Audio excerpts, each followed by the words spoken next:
ఈ ప్రభుత్వం మీది. మీ సోదరుడు రేవంత్ అన్న తెలంగాణ రాష్ట్రానికి ముఖ్యమంత్రిగా ఉన్నాడు. మీకు కావాల్సిన పనులన్నీ చేయించుకోండి.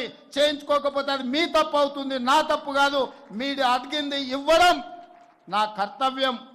నా కర్తవ్యాన్ని నిర్వహించడంలో నేను ఎప్పుడు వెనక అడుగు వేయను. మీకందరికీ తెలుసు, కష్టం వచ్చినా నష్టం వచ్చినా ఇబ్బందులు వచ్చినా ఏదొచ్చినా ఎదుర్కొని నిలబడ్డ నేను ఈరోజు మీ అందరి ఆశీర్వాదంతో తెలంగాణ రాష్ట్రానికి రెండవ ముఖ్యమంత్రిగా అత్యంత చిన్న వయసులోనే ఈరోజు ఈ బాధ్యత నాకు వచ్చింది. ఈరోజు నాకు ఏ చీకు చింత లేదు, ఏ వ్యసనాలు లేవు, ఏ అవసరాలు లేవు. నాకున్నదల్లా నన్ను ఆశీర్వదించిన ఈ సమాజానికి ఏదైనా చేయాలన్న తపన తప్ప నాకు అండగా నిలబడ్డ కుటుంబాలను వాళ్ళ బిడ్డగా ఈరోజు ఆదుకోవాలన్న ఆలోచన తప్ప నాకు ఇంకొకటి లేదు. ఇవాళ నేను ఆశిస్తున్నది మీ అభిమానాన్ని. మీ అభిమానంతో గుండెల్లో పెట్టుకుంటే మీకోసం నిరంతరం పనిచేస్తా, 24 గంటలు పనిచేస్తా, మీ అభివృద్ధిలో భాగస్వామిని అవుతా. మిమ్మల్ని ఏ విధంగా ఆదుకోవాలనో ప్రణాళికలు మీరు తీసుకొని రండి. ప్రభుత్వంలో ఆమోదింపజేసే బాధ్యత నాది. బతుకమ్మ చీరలు నేను ఎక్కువ విమర్శించదలుచుకోలేదు, కానీ ఇచ్చిన చీరలు తీసుకొచ్చి పొలాల గట్లల్లో పిట్టలను బెదరగొట్టడానికి కట్టడం తప్ప మా ఆడబిడ్డలు కట్టుకునే సందర్భం ఎక్కడన్నా ఉందా? కానీ మా నేతన్నల వృత్తి దెబ్బతింటుంది.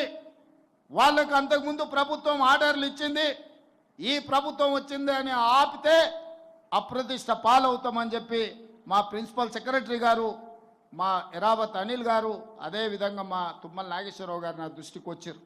నేను ఆలోచన చేసిన, నిజంగానే కుల వృత్తులను చేతి వృత్తులను అంతరించి పోనీయొద్దు, వాటిని కాపాడాలంటే ఏం చేయాలని ఆలోచన చేసి ఈ తెలంగాణ రాష్ట్రంలో 65 లక్షల మంది ఆడబిడ్డలు స్వయం సహాయక సంఘాలలో సభ్యులుగా ఉన్నారు. ఆడబిడ్డలకు ప్రత్యేకంగా చీర సారె పెట్టే సాంప్రదాయంలో ఒక్కొక్కరికి 2 మంచి చీరలను ఇద్దాం. తుమ్మలన్న 1,30,00,000 చీరలు మా పద్మశాలి సోదరులకు ఆర్డర్ ఇవ్వండి. ఖర్చు ఎంతైనా పర్వాలేదు, ఖర్చుకు వెనకాడకండి.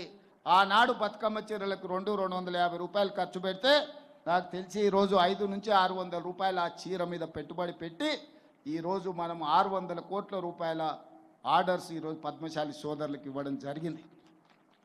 కరెంటు బిల్లులు, బతుకమ్మ చీరల బకాయిలు, వేములవాడలో యాన్ డిపో, అదేవిధంగా మీకు సంబంధించిన బకాయిలను, ఇన్సూరెన్స్లను అన్నిటిని కూడా గత ఆగస్టులోనే మీ సమావేశానికి వచ్చినప్పుడు నిర్ణయం తీసుకోవడం జరిగింది.